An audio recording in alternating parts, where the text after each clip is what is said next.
Scene 1, time 6:30 a.m. Place, a studio apartment. Ralph Orlitsky, a 65-year-old man, is drying himself off with a towel. He's looking at himself in the mirror. Ralph's alter ego enters. Note, throughout the play, Ralph speaks with his alter ego, which is a projection of Ralph's mind. That is, an hallucination, but to Ralph is a real person. Throughout the play, Ralph is self-reflective, often referring to himself in the first person, while the alter ego speaks to Ralph in the second person. This creates an odd impression that Ralph is ignoring another person, when in fact he's talking with himself. Also, in different parts of the play, imaginary characters enter. They too are products of Ralph's mind, but to Ralph they are real. All this is evidence of severe psychological disturbance. Oh boy, I'm becoming an old man right before my eyes. I remember when I had a good, solid body with firm muscle tone. Really impressed the ladies. Unfortunately, not the ones I wanted to impress. But that's in the past. I don't have to worry about that now. Now I'm all flat, my muscles are mush. It's a miracle that I still function. What are you talking about? You were never in good shape. Girls laughed at you. In fact, they still laugh at you. People tell me that I look younger than my age. That just proves that looks can be deceiving, that people don't know what they're talking about. As the saying goes, it takes one to know one. I'm constantly tripping over things. Whenever I trip, which happens to me just about every day, with all the defects and obstructions in the streets, I feel it. I go to doctors and they give me that look, you know, that you're wasting my time look, that you're nothing, when in fact they're wasting my time and money and not helping me. That's because your problems are not physical but mental, and because there's no known cure for being a clod. They prescribe me medication. That stuff is junk. And I know that because I've taken enough of it. While using booze as a They chaser. don't care. When it comes to you, that is true. All they do is touch me here, feel me there, do a few tests, then rush me out of the office. That is, once I've paid my copay. After I pay, we're the best of friends, and they gladly schedule me for follow-ups. So much for the doctor-patient relationship. I could use a Marcus Welbyist. I always wanted with a Dr. Colley. Well, have you ever wondered why that is? Some fool suggested that I go to the VA because I served in the military. I said to myself, for what? That fool, by the way, was your shrink. Are the doctors any better there? Besides, I told myself, I have health insurance, so why do I need the VA? You do need the VA, but not for the reason you think. Military service was nothing special, like my life in general, except for one incident. On an accident, you dropped my rifle at the rifle range during basic training, and the thing went off. That was no accident. You wanted to empty the clip into your sergeant because he kept calling you a faggot. But since you didn't have the guts to point your rifle at him and shoot him like you wanted to do, you decided to throw the rifle on the ground to try to make it look like an accident. It was scary. Scary for everyone else, not for you. Luckily, the chamber jammed after one shot that ricocheted off a wall and sent the entire company scrambling for cover. Our sergeant had a fit. A fit? That's a gross understatement. He was ready to shoot He you. was absolutely livid. Even the CO showed up to find out what was the matter. But that's another story. Suffice it to say, that it was not a good day for me. Nor was it a good day for the Army. You should have been arrested right on the spot and charged with attempted murder. The Army determined that it was an accident, but you know better. You hated being in the Army, but didn't have the sense enough to avoid it like a lot of your pals did. Anyway, I never went overseas. That's because you were being considered for Section 8, I was stationed at Fort Dix, New Jersey. where you did absolutely nothing except fuck off and get drunk. When I tell people I was stationed in the States, they look at me like I pulled a fast one, you know? Like, in fact, they don't even believe that I was in the Army. Why should they? Look at you. The way you look, the way you sound, you're a geek. Stage goes dark. When lights go on, the year is 2005. Ralph is talking to a guy. My father was an infantry soldier in World War II. Really? Well, I was in the Army, too. You were in the Army? Yeah, I was in the Army. You didn't hear me the first time? You don't look like the Army type. Well, I was. Whatever you say, pal. And where'd you do your basic training? Fort Dix, New Jersey. What was your MOS? Why do you give me such a fucking hard time? Stage lights go out. When lights go on, it is again the present. Ralph and his alter ego are continuing their conversation as if it never interrupted. Let me tell you something. True, I wasn't sent into combat. But the Army is still the Army no matter where you're stationed. I work with guys who have been in combat and overseas. I help process them out of the service. They should have processed you out of the service. Even the chaplain couldn't deal with you. A lot of those guys had issues. But theirs were service-connected and legitimate. while yours were a fiasco and self-inflicted. We did what we could to make that transition out to notoriety as smooth as possible. All those guys were heroes, and all of them deserve our respect. Get out of here. You don't believe that for a second. You resented them because they had what you lacked, guts. Anyway, yesterday, I received my Medicare card. So now I'm officially a senior citizen. You know, an old man, part of that growing army of old geezers who used to be young and productive. But now are shunted off to the sidelines with nothing to do except think about the past and endure all the mundane insults of life that vex me and really make me wonder if life is still worth living. What's there to wonder about? You already know the answer. Like, for instance, getting the super to replace the fucking shower arm already. Why is he being so mean to me? Because he hates you. That guy downstairs is constantly complaining about me fuddling his apartment. But nothing ever gets done to fix the problem. If the pipes are messed up, that's not my fault. Well, fuck him. Let the guy complain all he wants. In the meantime, I still have to deal with the super. End of scene 1. Scene 2, time 7:30 a.m., place outside the super's apartment. Ralph is arguing with the super in the hallway. When are you going to replace that damn shower arm? You broke it, so you replace it. What? You think I broke it? All I did was remove the shower head. Who told you to remove the shower It head? was my shower head, so I removed it. After you adjusted the shower controls, you reduced the water pressure so much that I had to buy a new shower head to compensate for reduced water pressure. I don't care why you removed the shower head. All I know is that you broke the shower arm and messed up the pipes inside the wall. And that's your What are responsibility. you talking about? The shower arm came with the apartment. I've told you again and again that your showering is causing water to leak into the guy's apartment downstairs and is causing lots of damage to his building too, for which you will be held responsible. First, I don't make any floods. And second, I'm not causing any damage to the building, okay? You're going to have to deal directly with the landlord about this. It's out of my hands. Thanks for nothing. The super gives Ralph the finger, then exits. Ralph's alter ego enters. He doesn't give a damn. In fact, nobody cares. Nobody. I could die right now, and who would care? No. That's right. No one would care. That should come as no surprise to you. Life, or shall I say existence. I thought senior citizens are supposed to get respect. You never know that with me. I paid my dues. So why am I still dealing with all this crap? It's demoralizing. It affects my sleep, too. I haven't had a decent night's sleep since I don't know when. No surprise, but I always feel tired. You feel tired because you drink like a fish. People wonder why I want to move from New York. Boy, what a nasty, ugly, vicious city. Everything in this city is a struggle. Living here is like being in prison, with no way to escape except the final plunge.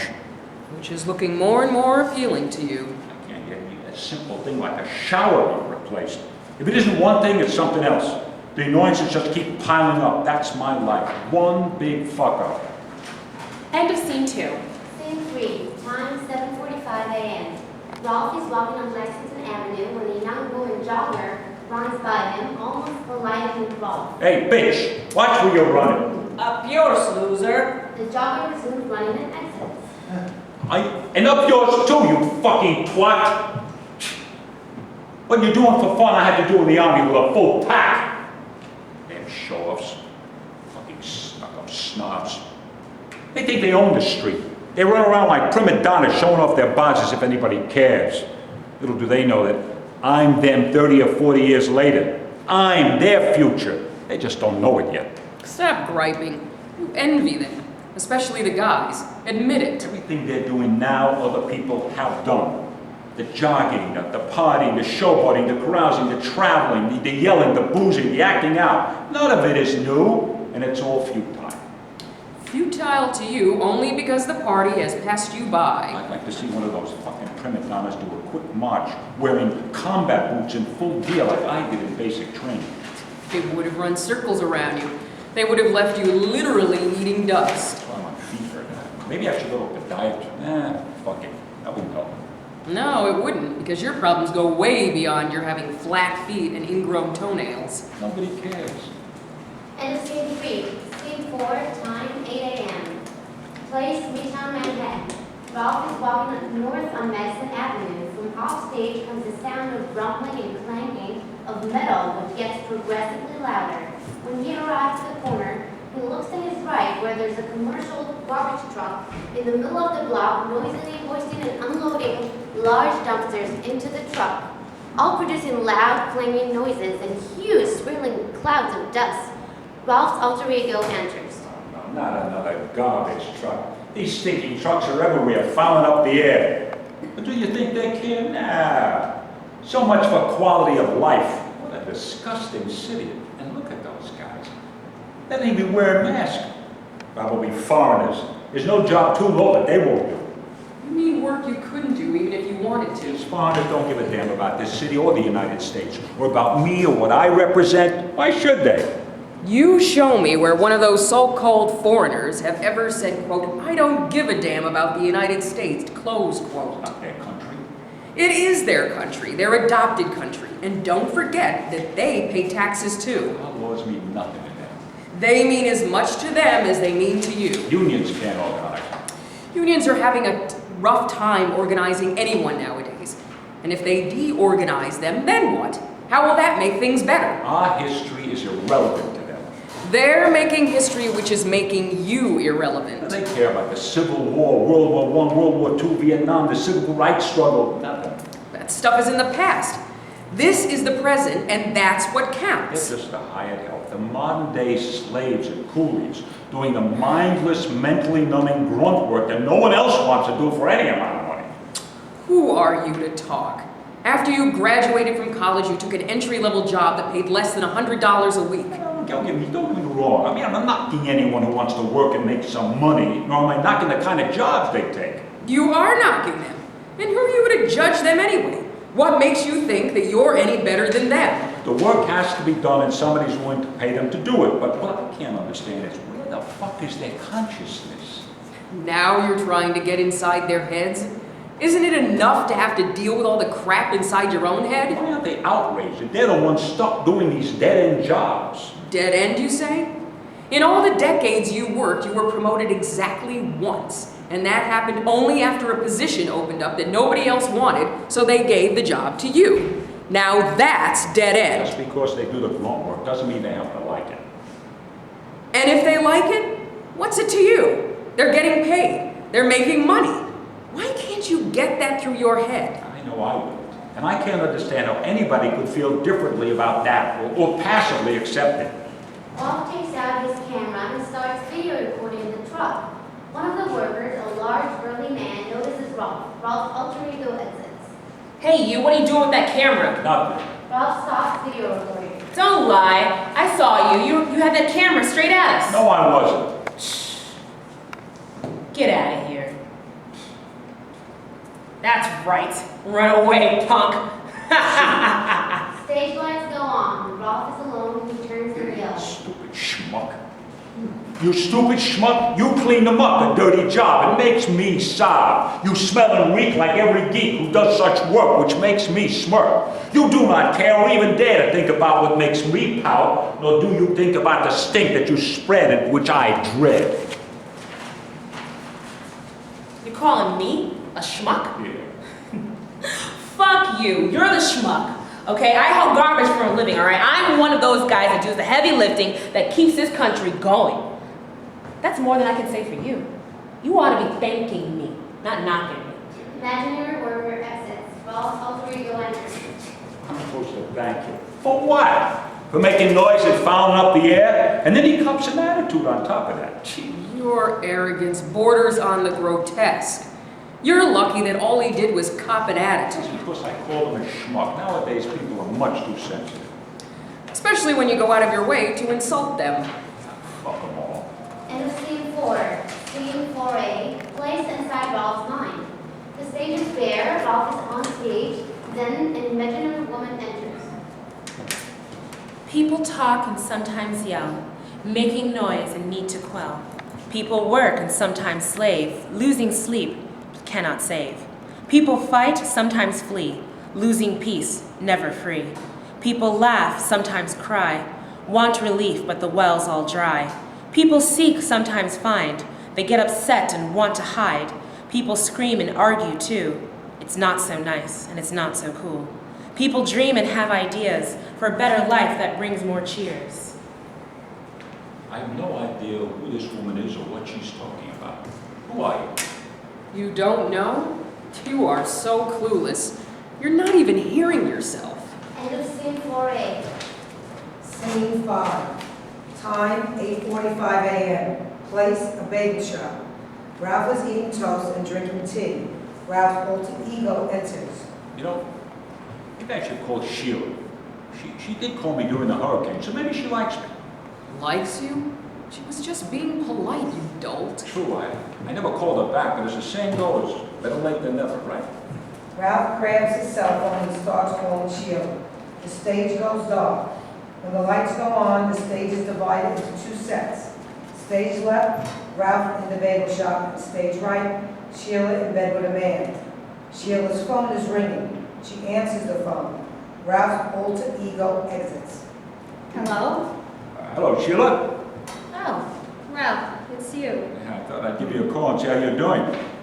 I just got back from Jamaica yesterday and was going to give you a call, but I've just been so busy. Oh, did you finally graduate?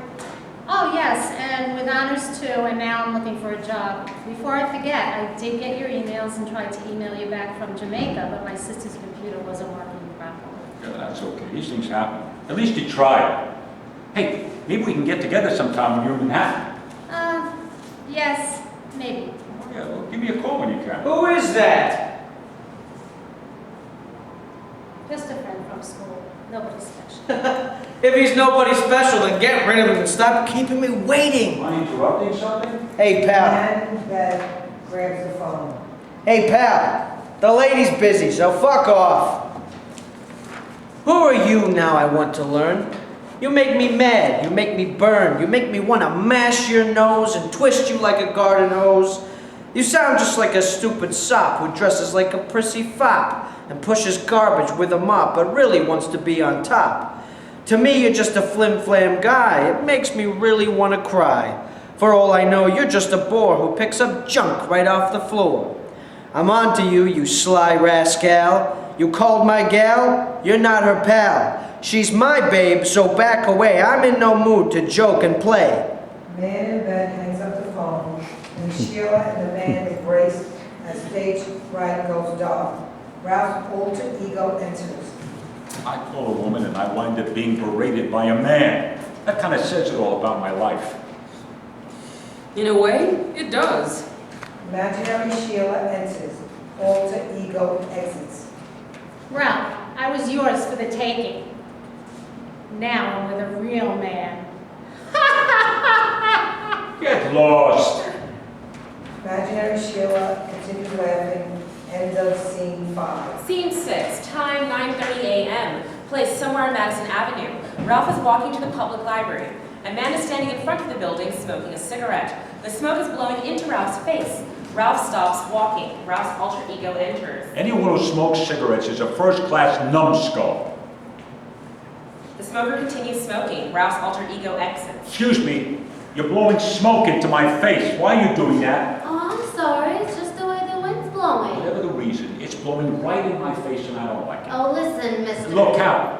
How can you smoke that crap? It says right on the pack that it's dangerous to your health. Yeah, I know that, but I like it and it's my right. Disgusting. Hey, man, why don't you just shut up? Well, you're gonna make... Suit yourself, pal. The smoker puts a cigarette in his mouth and starts walking toward Ralph, who starts backing away. You're choking on damn weed. Stage goes dark. When the stage lights go on, Ralph is alone. He's gasping for breath. Ralph's alter ego enters. Get away from me. The smoke was choking him. Should have smashed him in his face. But instead, you ran away. What good would it have done? There's no escaping them. Maybe I should join him, become a smoker. You know, back when I was a kid, doctors said that cigarette smoking was good for you. In fact, most doctors themselves smoke. I remember our family doctor. Whenever he made a house call, he had a cigarette dangling from his mouth. He also had no problem jabbing me with a hypodermic needle in the butt. Later on, you learned that your family doctor was a medical officer in the Army Air Force during World War II, and that he treated brave airmen who were wounded in combat. Of course, none of that mattered to you. You were just a snotty kid, not much different than the way you are today. What a come down it must have been for him to have to deal with the likes of you. No wonder he smoked. One tobacco company even posted that their brand was endorsed by 27,000 doctors. Now that's a strong endorsement for a product. But now the same medical establishment that endorsed cigarette smoking now says that cigarette smoking can kill you. Talk about a flip-flop. Get off your high horse already. The only reason you're all wound up about smoking is that the smoke bothers you. Otherwise, you couldn't care less who's smoking. Yet, from the looks of all the cigarette butts littering the streets, it seems that more people than ever are smoking. The idea of someone sucking on a cigarette is repulsive, yet people do it by the billions. They know it's bad for them, that they won't stop. What's wrong with them? End of scene 6. Scene 7, place, a public library in Midtown Manhattan. Ralph is sitting at a table reading a book. Opposite Ralph sits an elderly man dressed in a shabby clothing. Suddenly, the man lets out a loud sneeze. Ralph's alter ego enters. What a slob! You sneezed right in my face. Sorry, pal. Yeah, right. Guy doesn't care. There's nothing I can do about it. His germs have already entered my system. You are such a fucking wuss. Hey, pal, will you stop your mumbling? A black man enters and sits next to Ralph. Ralph glances at the man, then gets up and exits. Stage goes dark.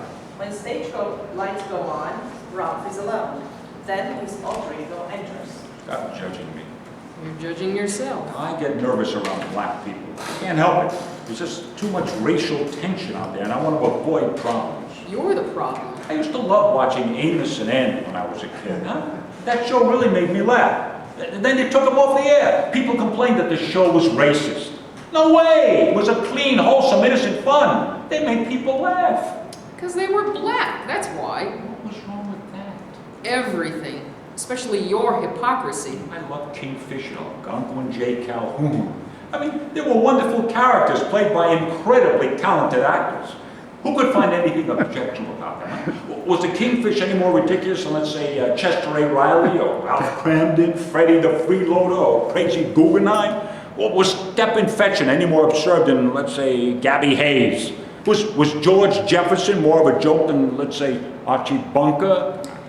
In this country, poking fun at a black guy is not the same as poking fun at a white guy, and you know It it. was satire. They were caricatures. To you, it was real. Now the Kingfish and his pals are gone, and I miss them.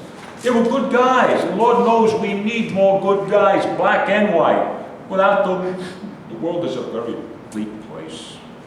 Stage lights go on. Time, 1964. Ralph is 15 years old. With him is his friend Delbert, who is black. They're arguing. I think that Mace is better than Mantle. No way, Mantle's the best. You're only saying that because the Giants left town. If they were still here, you'd be singing a different tune. No way, pal. Two black teenagers named Vic and Ernie enter the scene. Both are about 18 years old. Hey, what you two fellas arguing about? Ralph and Delbert stop talking. Nothing. It didn't sound like nothing to us. Is this here white boy giving you a hard time? No. What you got in your pocket? Nothing. Come on. Don't fuck with me. Now fork it over. Ralph puts his hand in his pants pocket, pulls out a dollar bill, and gives it to Vic. Vic is elated. Ernie takes out a knife and points it at Ralph. Now put this money to good use. What about me? Don't you have something for me? Hey, that's all I have. All right. Listen, we don't have to mess with you this time, okay? Seeing that you're hanging out with the bro and all, which shows that you're cool. But next time, you better have something for me, you understand? Vic and Ernie exit. Ralph. What you want, bro? Stage goes dark. Stage lights go on. Time, the present. Continuation of the previous scene. A security guard enters. Sir, please keep it quiet. I haven't done anything. We've received complaints about your talking too loudly to yourself and creating a nuisance. I would never do anything like that. Okay, but we received complaints. And if we get any more complaints, we're gonna have to ask you to leave. Okay, message received. Stage goes dark. When lights go on, Ralph is alone. Then the imaginary security guard enters. I know you think you're swell. It makes me want to yell and hit you on the face and kick you into space. You looked at me with scorn as if I was not born. That made me feel so sad as well as really mad. You want me? You want What to me? Nothing. You better watch what you say, or else. I will. Stage goes dark. When lights go on, Ralph is alone. Ralph gets up and puts on his jacket. Ralph's alter ego enters. Get the fuck out of here. This place is worse than a homeless shelter. In fact, it is a homeless shelter. Just another place for creeps to drop in and hang out. And they scare me. They're an affront to everything I believe in, or at least used to believe in. Who are you to be so judgmental? When I was a kid, I never heard of anybody being on the streets. I mean, yeah, there were hobos and the like, guys who wandered around, but they were basically just a bunch of broken down drunks who wound up in flop houses. The street people today, they're not drunks. They're much worse and much scarier. Scarier than broken down drunks? Now street life is a way of life. It even figures in our politics. The homeless are now an interest group.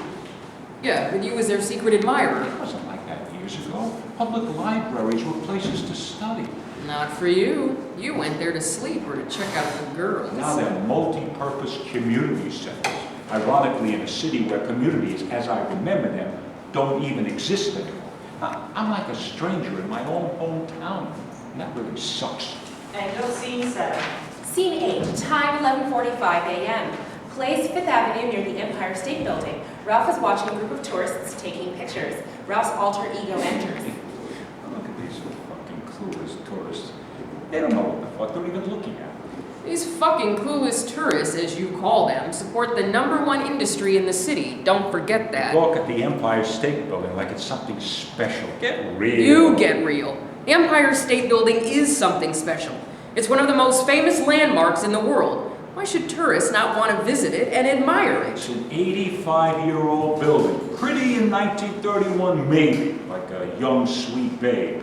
But a little worse for wear now, wouldn't you say? In fact, what the hell are they doing here at all? Spending money. Lots of money. Keeping the city going. That's what they're doing here, you fool. They travel thousands of miles to look at what I and about 2 million other people see every day. What do they see there that's so interesting? Look, I've traveled all over Europe. I've been to Trafalgar Square, the Eiffel Tower, the Colosseum, the Parthenon. I was in West Berlin, East Berlin. I've hobnobbed with people all over the world. I even speak German. So you can read Mein Kampf in the original. What I learned from all the traveling is this. It's not where you are, it's where you're at. Who you know and how much money you're willing to spend. And not necessarily in that order of importance. You've been to every tourist trap in Europe, yet you have the audacity to complain about tourists. What the fuck is wrong with you? Ralph's smartphone rings. Ralph's alter ego exits. The fucking that. Ralph answers the phone. Hello. What's going on now? Yeah, I agree the commuters road. Yeah.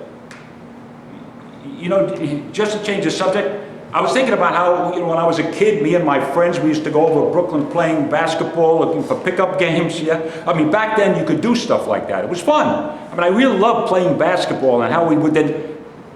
Hey, stop interrupting me. I'm telling you something. Why can't you fucking listen to me, huh? Just listen.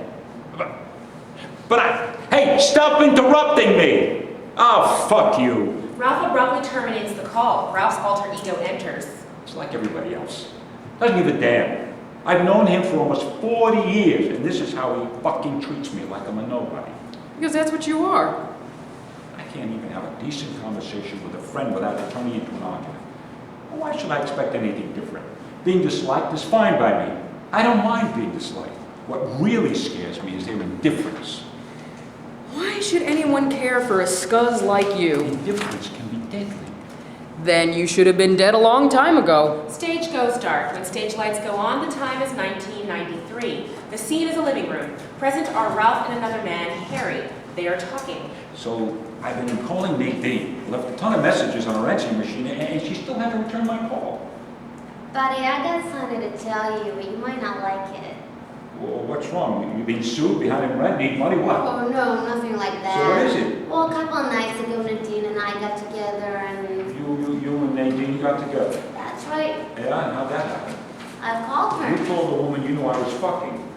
Yeah, why not? What's the big deal? But you knew that she and I were already involved. I told you. You even saw us together. Why the fuck would you want to call her? To get laid. Are you fucking joking? No, I'm not. That's exactly what happened. Stop pulling my yanga. This can't be true. No, it's true. It's a big deal. You went around my back and fucked the woman that you knew I care about. Are you insane? You cared about her. Don't make me laugh. She's just a slut, so why are you getting on my case? I thought you were my buddy, that you had my back, that you cared. Obviously, I miscalculated. I am your buddy, but I also want to get laid, and she was available. By the way, buddy, she doesn't want to see you again. Stage goes dark. When stage lights go on, it is again the present. Same scene. Ralph continues speaking to his alter ego. You win some and you lose some. And as usual, you lost. In my case, it's almost always on the losing side. Don't ask me why. I'll tell you why, because you're a loser. If I tell somebody a blackboard is black, they tell me it's white just to fuck with my head. I remember one time, I was talking to this guy, and I told him that I never saw the sky looking so deeply blue. He told me he'd seen it looking an even bluer. I mean, I asked him, well, what are you trying to do, show me up?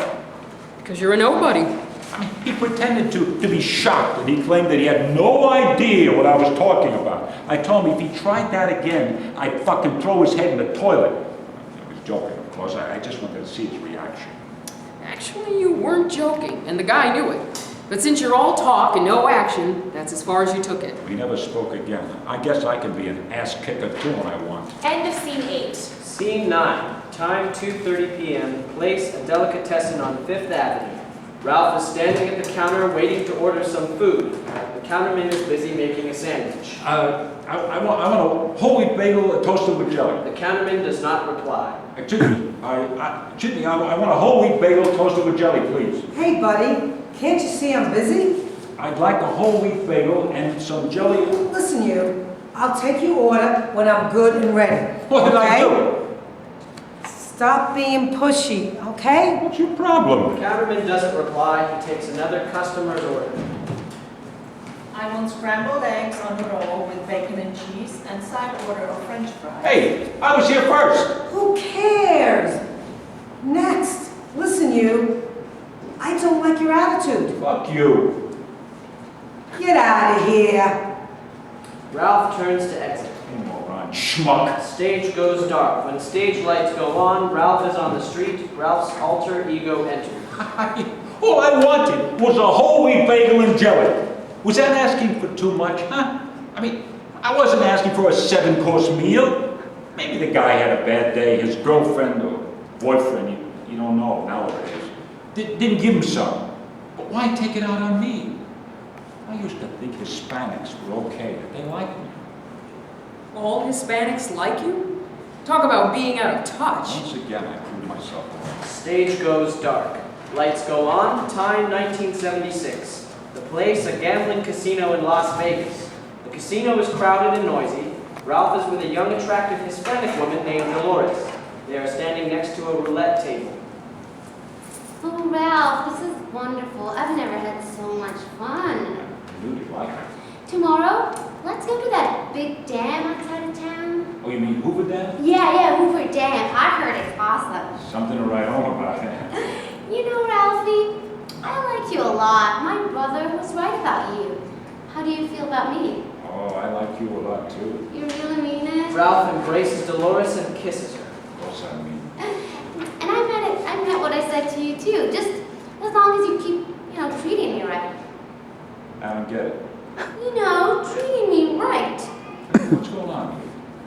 Well, if you don't treat me right, I'm gonna tell my brother and his friends how mean you've been to me, and they wouldn't like that. Well, you just told me that you like me a lot. And I do. Just as long as you keep buying me nice things and giving me lots of spending money, okay? You trying to shake me down? Stage goes dark. Lights go on. Time, the present. Ralph's alter ego enters. Let me tell you something. If my head was screwed on right, I would have fled from that girl the moment she opened her mouth. But the problem was that my you-know-what was demanding satisfaction, so I caved in. Yeah, your you-know-what had nothing to do with it. The problem was that you were too much of a wimp to tell her and her boyfriend to get lost. I quickly came to terms with the fact that my so-called army buddy, his name was Jose, so he led me to believe, set me up not with his sister, but with a hooker. You knew exactly what Jose was about and got off on it. She didn't work cheap. She was worth the money. You resented having to pay. At least I was spared the aggravation of having to hear the two most repulsive platitudes a woman could ever make and unload on a man. I have to get to know you better, and I just want to be friends. The viciousness of those two statements is only equal by the cruelty of those who state them. And also by the stupidity of losers like you who can't take no for an So answer. cavorting with that whore was well worth the money, and I'd gladly pay. How much did I pay?